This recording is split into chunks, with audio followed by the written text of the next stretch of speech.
بسم الله الرحمن الرحيم. ازيكم عاملين ايه؟ النهارده باذن الله هكمل شرح تصميم مبنى سكني بالكامل على برنامج الايتابس طبقا للكود الامريكي. الفيديوهات السابقه كنا عرفنا ازاي نعمل موديلنج وبعد كده عملنا كل التشيكس طبقا للكود الامريكي، وبدانا في الديزاين في الفيديو اللي فات ديزاين الشير وول. النهارده باذن الله هنعمل ديزاين للرافت فاونديشن، هنعملها على برنامج الايتابس، وباذن الله برضو هنتعلم ازاي نصدر الاحمال من برنامج الايتابس لبرنامج السيف. اول بس حاجه هنعملها، هنتعلم ازاي نصدر الاحمال من برنامج الايتابس لبرنامج السيف، خطوات الفيديو. بعد كده ده للجزء الاول، يعني الجزء الاول اللي عايز يصمم على برنامج السيف. وبعد كده هنشرح ازاي نصمم اللبشه على برنامج الايتابس.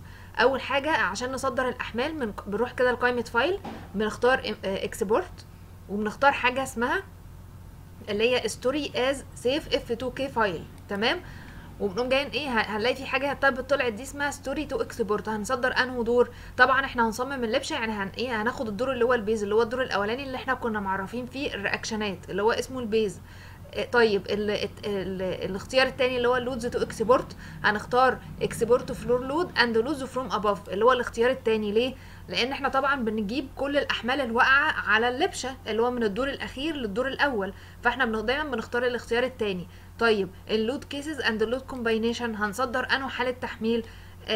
طبعا احنا هنا بنحتاج بس الوركينج والالتيميت، يعني هنختار الديد واللايف والفلور كفر والوول، ونقوم جايين عاملين اوكي. ومن هنا من اللود كومباينيشن ممكن نختار حالة تحميل اللي هو 1.4 الديد و1.2 1.6 لايف لود، نعمل اوكي. هيفتح لنا تاب كده ان هو نسيف الملف ده فين. فاحنا هنسيفه في مكان احنا عارفينه، مثلا في يعني مثلا في الفولدر اللي احنا كنا عاملينه للبروجكت عندنا. فانا هسميه هنا مثلا في الفولدر ده، هسمي الملف ده كده رافت. تمام. ونعمل سيف.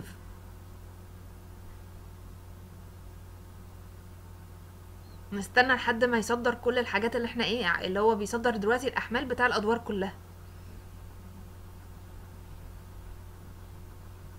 كده انت خلاص عمليه الاكسبورت. دلوقتي بقى هنقل ان احنا هنصمم اللبشه، هنتعلم ازاي نصمم اللبشه على برنامج الايتابس. واخر الفيديو تاني هرجع ان احنا نفتح برنامج السيف ونتعلم ازاي برضو نصمم اللبشه على برنامج السيف. فاحنا دلوقتي هنفتح الحل كده بتاع الموديل. اول خطوه بنعملها بنروح نعرف الثيكنس بتاع الرافت، وبنعرف السبرينج.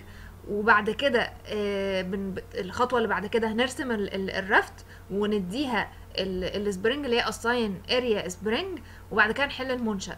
يبقى اول حاجه من قائمه ديفاين سيكشن بروبرتيز هنروح على سلاب سيكشن، نعمل اد نيو بروبرتي ونسميها كده رافت. اهم حاجه الموديلنج تايب هنخليها شيل سيك. تمام.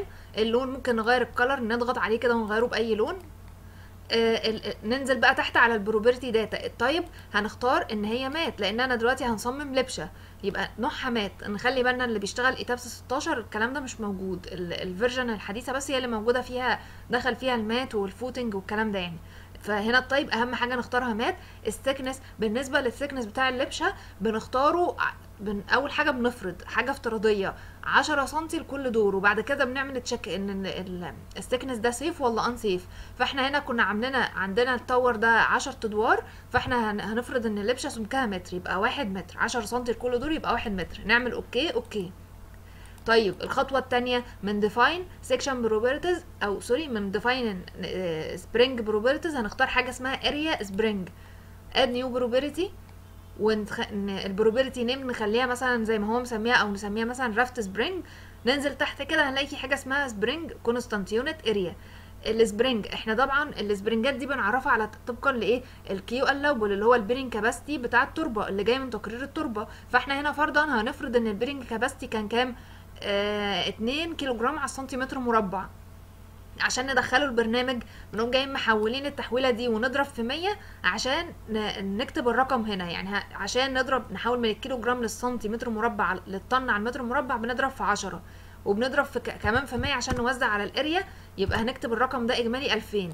طيب بالنسبه لللوكال دايركشن 1 واللوكال 2 ده بيبقى بنسبه 10% من اللوكال 3، يعني نكتب هنا 200 وهنا 200. تمام. ونعمل اوكي.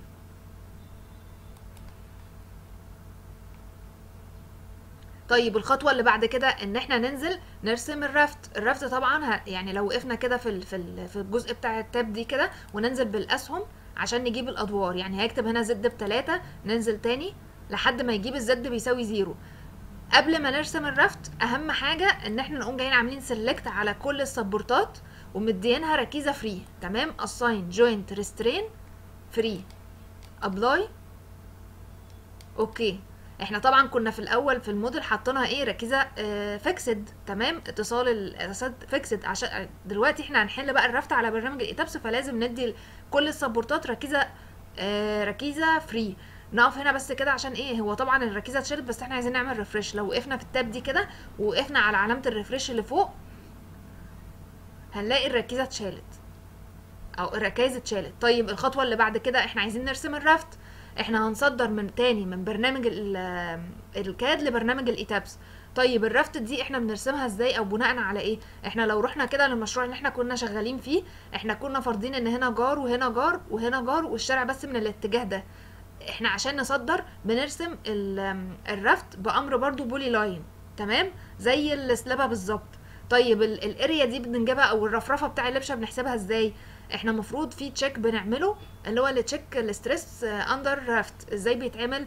ان احنا مفروض ان الاحمال الواقعه كلها على اللبشه لو قسمناها على مساحه اللبشه لازم يكون الاجهاد اقل من الاجهاد الالاوبل اللي هو جاي من تقرير التربه، تمام.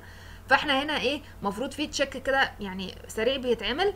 انا كنت عاملاه في فيديو قبل كده، هسيب اللينك بتاعه في الديسكريبشن، وهسيب شيت الاكسل اللي بيعمل الاكسل اللي بيعمل الكلام ده في اللينك في الديسكريبشن بتاع الفيديو. فاحنا مبدئيا كده مثلا هنا ايه هنقول ان اللبشه هترفرف متر، تمام، يعني هنقول ان اللبشه رفرفتها متر.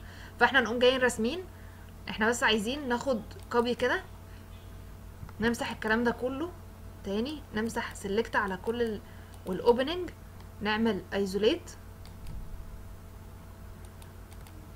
احنا كده مسحنا وسيبنا الاعمده بس بتاع الدي اكس اف بتاع المشروع اللي قبل كده. واهم حاجه واحنا بنصدر اللبشه نكون يعني مصدرينها من نفس نقطه الصفر والصفر، يعني ما ينفعش ان احنا نغير النقله بتاع المنشأ كله لنقطه تانية. يعني احنا كنا ناقلين المنشأ كله من النقطه دي في القلم للزيرو والزيرو والزيرو. ما ينفعش مثلا ان احنا بنصدر اللبشه تاني نقوم جاي ناقلين المنشأ من النقطه دي، لازم التصدير اللي هو الاولاني يكون نفس التصدير التاني.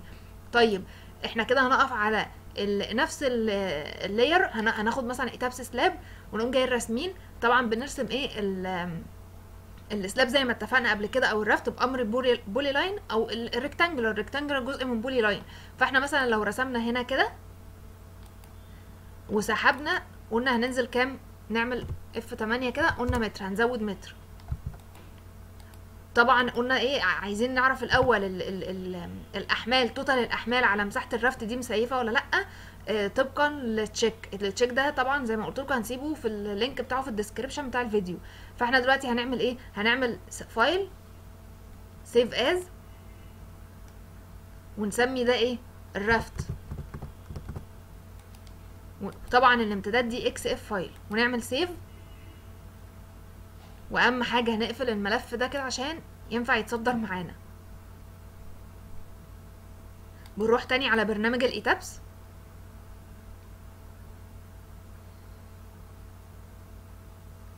من فايل نروح كده امبورت وتاني ننزل يعني زي الطريقه الاولانيه خالص، دي اكس اف دي دبليو جي في اركتكتشر بلان. بنقوم جاي مختارين الملف بتاع الدي اكس اف ونعمل اوبن.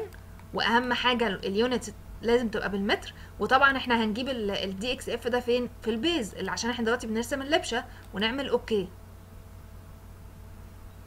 كده الرفت جت معايا هي حدود الرفت. عشان نرسمها هنعمل ايه، بنروح كده من علامه رسم السلابات اللي هي اللي في الجنب دي كده، لو نزلنا هنا كده هنلاقي ايه درو فلور وول بلان، تمام. او ممكن تيجي منين، من قائمه درو، ومن برضو من هنا كده درو فلور وول اوبجكت، ونقوم جاي مختارين اول اختيار اللي هو ايه درو السلاب.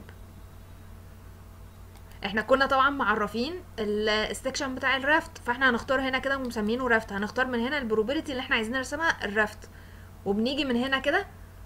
طبعا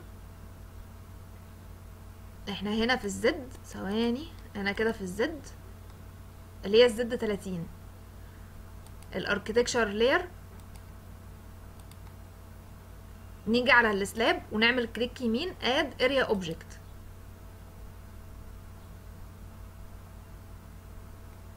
كده الرفت اترسمت معانا.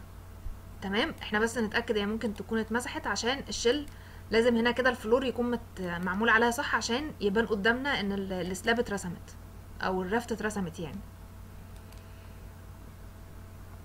سوري، احنا هنا كنا واقفين في حاجه غلط. احنا كنا واقفين، اهم حاجه اتاكد ان احنا كنا واقفين في زد بيساوي 0 او زد بيساوي 0. هنا كده كليك يمين واخده استكشن بروبرتي هنا الرفت. تمام، والاهم حاجه لو ركزنا برضو هنلاقي فيه سبورتات اترسمت عند اطراف اللبشه. بنعمل سيلكت تاني كده ونعمل assign joint restrain free.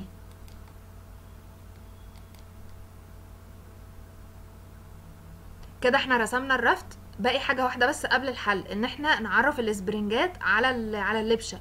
سيلكت عليها كده على الرفت ونعمل assign shell ونختار حاجه اسمها ايه، ننزل لحد ما نلاقي حاجه اسمها، ننزل اريا سبرينج اهي، اريا سبرينج، ونقوم جايين ايه، احنا كنا معرفين السبرينج القطاع بتاعه ايه اس سبرينج، سيبناه بالتعريف اللي هو لو عملنا موديفاي كده وعملنا هنا موديفاي اهو اللي احنا كنا معرفينه اسمه ايه اس سبرينج، ونعمل اوكي. اوكي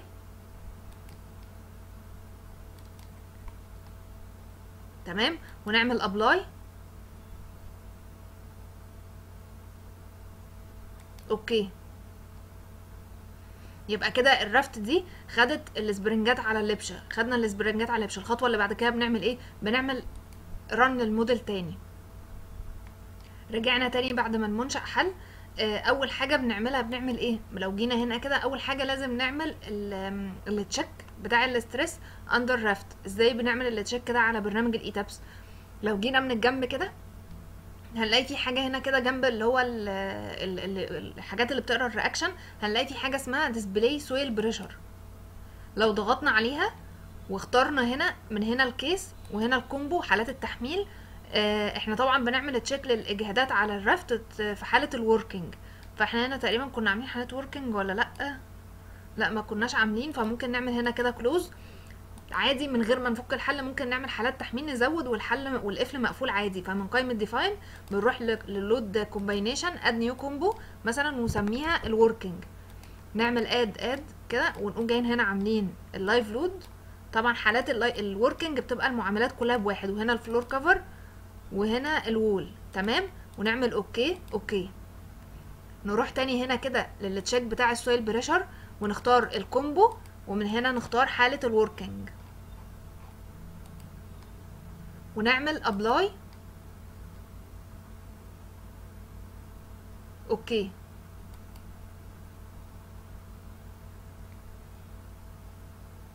هنلاقي لو عملنا حركنا بس السقف شويه او الرفت شويه، تمام، هنلاقي كده الماكسيمم والمينيمم. لو لاحظنا تحت هنلاقي ان البرنامج عامل حاله ماكسيمم وعامل حاله مينيمم. حاله احنا طبعا ان الاجهاد او التشيك بتاع الاستريس اندر رافت المفروض ما يعديش الكباستي اللي هو كانت كام فرضنا، تقريبا كنا فرضنا 20 طن على المتر المسطح. هو هنا بيقول ان اقصى حاجه او المينيمم اللي هي هنا بالسالب يعني، فاحنا بناخد الرقم اللي هو الكبير فيهم بغض النظر عن الاشاره. فقال ان اقصى ستريس على اللبشه دي جاي 16 و55%. معنى كده ان اللبشه دي سيف ولا ان سيف؟ سيف. ليه؟ لانها اقل من البيرنج كاباسيتي بتاع التربه. طيب فرضا لو هي كانت الرقم ده عدى ال20 اللي هو عدى الاجهاد الالاوبل بتاع التربه، نعمل ايه؟ المفروض ان احنا نعمل لا اما حل من حلين، او الاصح والاكتر اول حاجه بنعملها ان احنا نزود الرفرفه بتاع اللبشه. تمام، ان احنا بنظبط رفرفه اللبشه.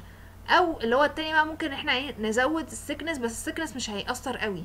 هو الاساس ان احنا طبعا نزود المساحه بتاع اللبشه، اللي احنا نزود الرفرفه بتاع اللبشه شويه. ده بالنسبه لاول تشيك. دلوقتي هندخل في المرحله اللي بعد كده ان احنا نعمل ديزاين لللبشه.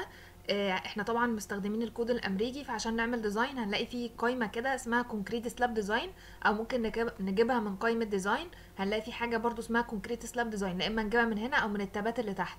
فاحنا اول حاجه مثلا هنعمل هنا كده ايه، احنا لو جينا فتحنا التاب دي هنلاقي في حاجه اسمها فيو بريفرنس. الفيو بريفرنس دي بتستخدم ايه، بنبقى موجود فيها الكود اللي احنا هنصمم بيه اللي هو ديزاين كود. طبعا احنا كنا مثبتين الكود من الاول ACI 318.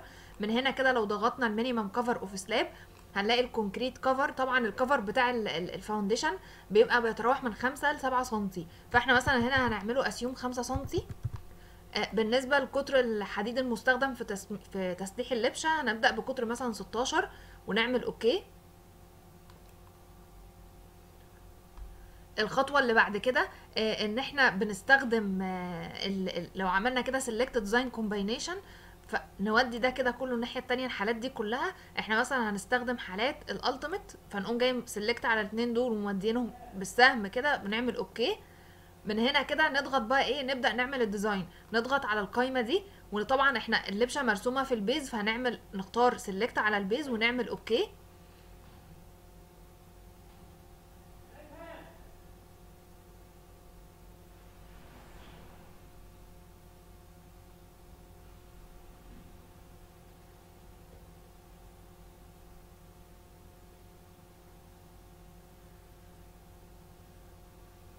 كده بدأ اللي هو الموديل اللي اتعمل له ديزاين او اللبشة.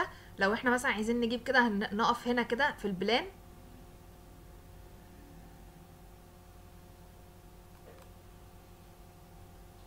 في البلان نختار البيز ونعمل ابلاي وكلوز. كده ايه، احنا هنا البلان اتعمل له ديزاين. احنا اول حاجه في الديزاين قبل ما نعمل ديزاين بنعمل تشيك على البنش، وتاني حاجه بنعمل الديزاين. نعمل تشيك على البنش منين؟ من السهم ده كده نضغط عليه هنلاقي في حاجه اسمها ديسبلاي بانشنج تشيك. لو ضغطنا عليها هنلاقي طبعا ان هو ايه، التشيك بتاع البنش بيتعمل على الاعمده، تمام، على الاعمده. لكن الشير وول هو ما بيعملش. لو عايزين يعني ما بيطلعش القيم على الشير وول. لو عايزين نعمل التشيك بتاع البنش على الشير وول ممكن ناخد كوبي من الملف ده ونقوم جايين راسمين مكان الشير وول عمود بنفس قطاع الشير وول عشان يطلع قيم البانشنج على الشير وول. طيب بالنسبة هنا للأعمدة المفروض ان قيم البنش دي ما تتعداش الواحد، فعندنا القيم هنا اكبر من الواحد، فده كده انسيف لللبشة. طيب عشان نخلي اللبشة سيف المفروض بنعمل ايه؟ بنزود الدبس بتاع البلاطة. بس نخلي بالنا من حاجة، ان هو هنا يعني لو عملنا كليك يمين كده على القيم عشان يظهر النوت هنلاقي ان هو عامل ايه التسليح والحاجات دي. يعني هو هنا مش واخد نسبة الرينفورسمنت ريشيو بصفر بزيرو، والجاما والحاجات دي لو احنا عايزين نعدل. ومثلا هو هنا عامل على الكومباينيشن 1.2 الديد زائد 1.6 اللايف. احنا هنا ممكن نعمل ايه، نقوم جايين واخدين نختار تاني من حالات التحميل، نرجع تاني لحالات التحميل ونعمل تشيك بانش في الوركينج، تمام. هنلاقي عمل التشيك بتاع البانش. طب ده اول خطوة بالنسبة للتشيك بانش. الخطوه الثانيه ان احنا بنعمل ديزاين. ازاي نعمل ديزاين؟ هنلاقي برضو من علامه السهم ده كده في حاجه اسمها ديسبلاي فليكشرال ديزاين. لو ضغطنا عليها طبعا احنا هنا في الديزاين بيزز بنختار فاينايت اليمنت بيز، ومن الديسبلاي تايب بنختار انفلوب فليكشرال رينفورسمنت. من هنا كده هنلاقي في حاجه اسمها شوري بار above specified value. بنختار typical uniform reinforcing. ليه؟ لان احنا طبعا بنحط في اللبشه لا اما 6 في المتر او 7 في المتر ايا كان. بنحط مثلا من 6 ل 10 في المتر. 10 في المتر ده الماكسيموم. احنا طبعا ايه، فده توزيع يونيفورم. بالنسبه للحديد احنا هنحطه ازاي؟ احنا مثلا التوب والبوتوم. التوب مثلا نحطه قطر 16 والبوتوم مثلا بنبدا بقطر 16. السبيسنج ده احنا بنحط كل قد ايه في المتر. فاحنا مثلا لو قلنا هنبدا ب7 في المتر، لو عملنا 1000 اللي هو ال1000 ده اللي هو الواحد متر على 7 يطلع بكام؟ ب 142 ملي. يعني كام لو قسمنا على ال1000 تاني؟ هيبقى ب.142. يبقى الرقم ده كده يتحط ب.142 0.142. يبقى فهمنا ده السبيسنج اللي هو كل كام في المتر، وده القطر اللي احنا بنستخدمه. لو طلعنا فوق هنلاقي في حاجه اسمها الدايركشن اند لوكيشن. هنلاقي في دايركشن 1 للتوب والدايركشن 1 للبوتوم. ده ايه؟ احنا طبعا اللبشه بتتسلح في اتجاه فرش وغطا في الشبكه السفليه وفرش وغطا في الشبكه العلويه. فاحنا مثلا الشبكه السفليه هنلاقي اسمها بوتوم ريبار في الدايركشن 1 اللي هو اتجاه اكس. طيب البوتوم ريبار في الدايركشن 2 اللي هو اتجاه واي. تمام. فاحنا لو ضغطنا الاول نشوف الشبكه السفليه ونعمل ابلاي، هنلاقي ان اللبشه مسيفه على 7 في 16. هنلاقي بس في عند الاعمده منوره كده. احنا طبعا الاضافي السفلي في اللبشه بيكون عند الاعمده. تمام. الاضافي السفلي لان المومنت في اللبشه مقلوب عن البلاطه، فهنا ايه الحتت دي منوره حبه صغيره كده، فدي كده يعتبر يعني الرقم ده كده سيف، الشبكه دي مسيفه. لو عملنا في اتجاه برضو بوتوم الاتجاه واي نعمل ابلاي، هنلاقي في حاجات بدأت تنور هنا عند الشير وول، فده ممكن يتحط لها اضافي. طيب قيمة العلوية نفس القصة، نختار دايركشن 1 توب ريبار، من هنا كده هنعمل ابلاي. تمام. يبقى كده الشبكة دي محتاجة ايه؟ مش مسيفة على 7 16 ومحتاجين اضافي. طبعا الاضافي هنا نلاقيه طالع في نص البحر. طيب بالنسبة للدايركشن التوب برضو ريبار في الدايركشن في اتجاه واي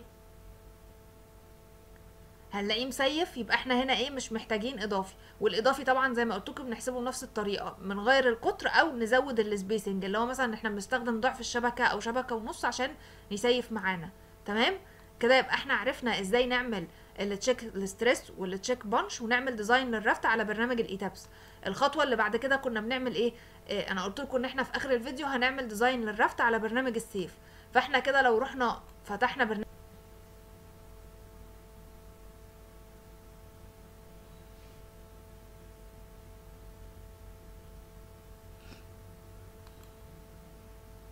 تمام.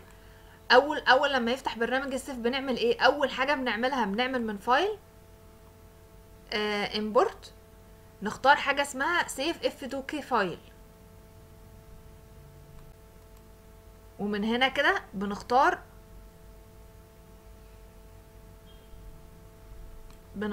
اي سي اي كود. احنا كنا عاملين الاف 2 كي فايل فين؟ احنا ممكن نقوم جاي مصدرينه تاني، يعني من هنا من فايل كده نصدر الاحمال تاني، اكسبورت ستوري اس سيف اف 2 كي فايل. طبعا بنختار البيز، عايزين نصدر احمال البيز، وقلنا طبعا بنختار اكسبورت فايل عشان احنا هنصدر الاحمال كلها.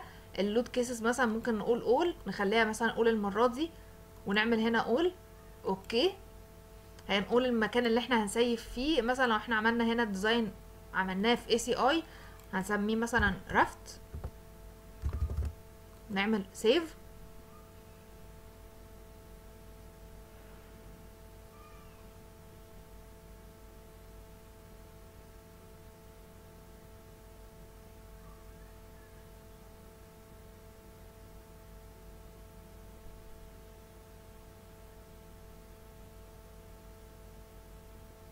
نستنى تاني لحد ما الاحمال تتصدر. هو انا كنت مصدرها في اول الفيديو بس الفايل ضاع يعني، فانا بصدره تاني.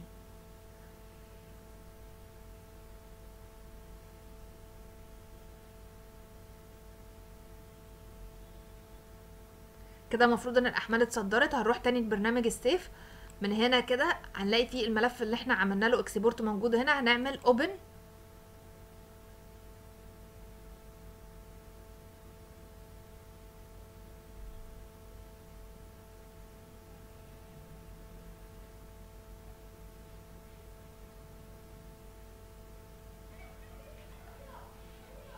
كده جه الملف باللبشه بتاعه. تمام. طبعا احنا هو اللبشه جت عشان احنا كنا راسمينها في برنامج الايتابس. طيب لو اللبشه ما كناش راسمينها في برنامج الايتابس وعايزين نصدرها تاني، قبل بس ما نعمل اي حاجه لازم نغير اليونتس. بنضغط على اليونتس، بنختار كونسيستنت يونت، ومن هنا كده بنقوم جايين ضاغطين طن ومتر وسليزيوس ونعمل اوكي. لو عايزين نشيل الجردات اللي في الخلفيه دي بنضغط من سيت ديسبلاي اوبشن اللي هي علامه الصح، ونضغط على هوريزون نشيل علامه الصح من عليه عشان الجردات دي تتشال. طبعا هو الملف هنا جاي راسم اللبشه، لان هو كنا راسمين اللبشه في برنامج الايتابس. لو اللبشه ما كانتش يعني لو ما كانتش مرسومه، لو احنا بقى مش هنصمم اصلا على الايتابس وهندخل على برنامج السيف على طول، فانا ممكن نعمل هنا ديليت كده. طبعا لو احنا عايزين نظهر الاحمال نتاكد ان الاحمال اتصدرت برضو، بنيجي من ديسبلاي او من هنا كده من ديسبلاي شو لود. تمام. بنختار ايه، هنلاقي في احمال ديد واللايف والحاجات دي. هو دايما الاحمال عشان نظهرها بتبقى موجوده في الديد اباف، في اللايف اباف. يعني مثلا نختار هنا كلمه اباف، تمام، ونعمل اوكي. في ال 3 دي كده الاحمال اتصدرت اهي عشان نتاكد ان الاحمال وصلت لبرنامج السيف.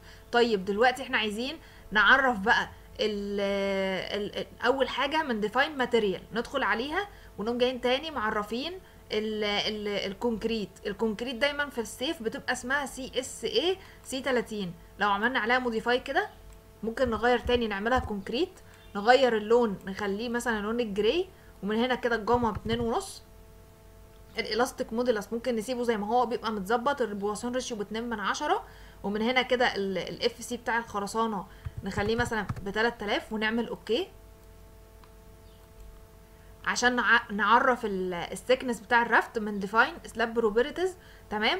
هنلاقي هنا الرفت متعرفه. تمام. لو هي ما كانتش متعرفه يعني عشان هي متعرفه لان احنا كنا حالين على برنامج الايتابس. طب في حاله لو احنا عايزين نعرفها من تاني ممكن نقوم جايين عاملين اد نيو بروبرتي نفس الايتابس بالظبط، ونسمي رفت مثلا 1. ومن هنا كده ندي التايب بتاعها قلنا بنديه مات، السكنس بنفرضه 1 ونعمل اوكي اوكي. تمام. نفس اللي احنا عملناه في الايتابس هو بيبقى بنفس برنامج السيف. لو نزلنا تحت نلاقي اللود باترن الحالات التحميل كلها موجوده. من هنا كده اللود كومباينيشن المفروض ان الحالات كلها متصدره، يعني هنا موديفاي.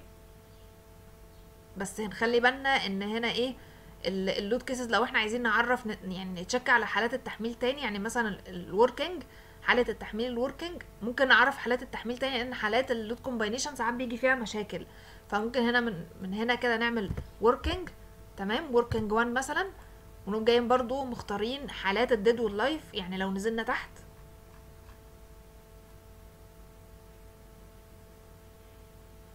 اهو هنلاقي الديد. انا بعرفكم ازاي نعرف الحالات تاني لو الحالات فيها مشاكل. يعني مثلا الديد وهنا ننزل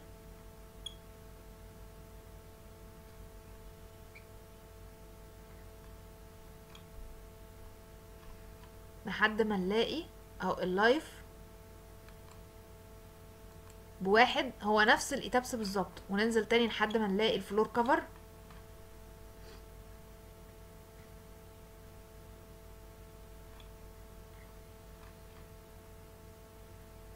او الوول. تمام. انا ممكن بقى نكمل بس عشان وقت الفيديو ما يطولش. طبعا هنحط ايه الديد واللايف والوول والديد واللايف والوول والفلور كفر. نعمل اوكي كده. احنا عرفنا ازاي نعرف حالات التحميل من قائمه ديفاين. يبقى احنا عرفنا ازاي نعرف حالات اللود كومباينيشن ونغير الماتيريال ونعرف السكنس بتاع الرفت. طب عايزين نجيب مال، عايزين نصدر اللبشه او نرسم اللبشه، هنجيبها منين؟ من برنامج الكاد، من فايل امبورت، هنختار حاجه اسمها دي اكس اف دي دبليو جي بلان اركتكتشرال. هنلاقي الملف بتاع الدي اكس اف اللي احنا كنا عاملينه للرفت. نعمل اوبن. من هنا اهم حاجه نغير الوحدات نخليها بالمتر. تمام. ونعمل اوكي. عايزين بقى نرسم اللبشه من درو، اسهل حاجه عشان ما نتلخبطش، من درو سلاب اريا. وهنلاقي في حاجه اسمها هنا بروبرتي. قدام البروبرتي هنختار النيم بتاع الرفت اللي احنا كنا معرفينه في السكشن بروبرتي. فانا كنت معرفه اللي هو اسمه رفت 1. ونيجي من هنا كده لحد ما العلامه تنور ونعمل كليك يمين ونعمل اد سيف اريا. تمام. نعمل كلوز. يبقى احنا كده الرفت اترسمت. طب عايزين نعرف السبورتات بتاعتها، نعمل سيلكت كده على الرفت تاني. هو ممكن نقوم جايين سيلكت ونعمل بروبرتيز سلاب بروبرتي ونختار الرفت او الرفت 1 كده. عمل 1 اريا سيلكت ده اهو. نعمل اساين عشان ندي السبورتات من سبورت داتا سويل بروبرتي، ونعمل مثلا اد نيو بروبرتي. ماشي. وندي هنا كده مثلا نسميها سبرينج رفت، ونخلي السبرينج زي ما اتفقنا اللي هو قيمه 2000 اللي هو جاي منين، اللي هو قيمه الانضغاط بتاع التربه. احنا بنجيب الكيو الاوبل اللي جاي من تقرير التربه مثلا بيبقى 20 طن على المتر مربع. قيمه الانضغاط تقريبا بتبقى 100 في اجهاد التربه، فبيبقى الناتج النهائي 2000. ممكن نختار اللي هو كومبريشن اونلي او نعمل نون عشان نعمل تشيك لو في المفروض الاجهاد بتاع التشيك بتاع الاسترس على الرفت زي ما اتفقنا في برنامج الايتابس هو نفس الكلام هيتكرر. المفروض ان هو بيبقى كومبريشن المفروض الرافت ما بيبقاش عليها اجهادات تنشن خالص، والاجهاد الكومبريشن لازم يكون اقل من الكيو الاول بتاع اللي جاي من تقرير التربه. نعمل اوكي ونعمل اوكي، يبقى هو كده عرف مين السبرينج اللي على اللبشه. عشان نحل بقى الموديل من فايل، نسيف بس الموديل سيف از. ممكن انا اسميه هنا مثلا، نعمل سيف ونعمل سيف كده، نعمل سيف للموديل.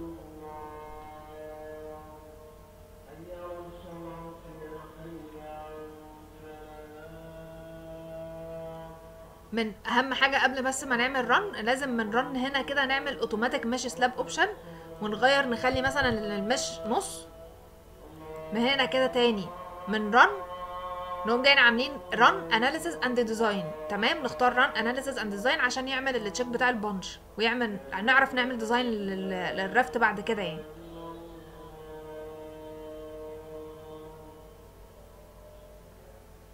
رجعنا تاني بعد ما الرفت حلت على برنامج السيف. اول حاجه بنعملها زي ما اتفقنا بنعمل التشيك بتاع الاسترس. التشيك بتاع الاسترس ممكن نعمله منين؟ هنا من شو، هنلاقي في حاجه كده اسمها شو رياكشن فورس. لو ضغطنا عليها مثلا نختار حاله اللود كومباينيشن اللي احنا عايزينها، مثلا نعمل تشيك قلنا في الاسترس على حاله الوركينج. تمام، بننزل نختار اهم حاجه، نضغط على السويل بريشر ونعمل ابلاي. هنلاقي زي برنامج الايتابس بالظبط. اهم حاجه ان الرفت يبقى عليها كومبريشن فورس، يعني الارقام اللي عليها الاجادات عليها كلها بالسالب، وان مفيش تنشن. لو في ارقام بالموجب يعني اللبشه دي نوت سيف. تمام، زي اللي شرحناه بالظبط في برنامج الايتابس. طب اللي بعد كده عايزين نعمل التشيك بتاع البانشنج، بنعمله منين؟ من ديسبلاي. هنلاقي في حاجه اسمها هنا شو بانشنج شير، نضغط عليها وهنلاقي برضو زي برنامج الايتابس. مش عايزه اطول عليكم بس وقت الفيديو، انا بعرفكم الحاجه بتيجي منين. طب لو عايزين نعمل ديزاين للبلاطه برضو من ديسبلاي، هنلاقي في حاجه اسمها شو سلاب ديزاين. يعني لو ضغطنا على دي كده هنلاقي برضو زي نفس برنامج الايتابس، هنلاقي ديزاين بيزز. بنختار طبعا زي البرنامج بتاع الايتابس فاينايت اليمنت. من هنا كده برضو هنلاقي نفس التاب اللي موجوده هنا هي اللي موجوده في برنامج الايتابس، وبندخل البار سايز والسبيسنج زي اللي احنا عملناه في برنامج الايتابس هنعمله هنا. ونعمل يعني مثلا هنا كده نعمل ابلاي. هنلاقي برضو هنا ايه، احنا هنا في الشبكه دي محتاجين عند الحاجات دي الارقام قريبه من برنامج الايتابس. تمام، يبقى احنا كده في الفيديو ده عرفنا ازاي نعمل ديزاين للرافت على برنامج الايتابس، ونعمل ديزاين على برنامج السيف. تمام، شكرا.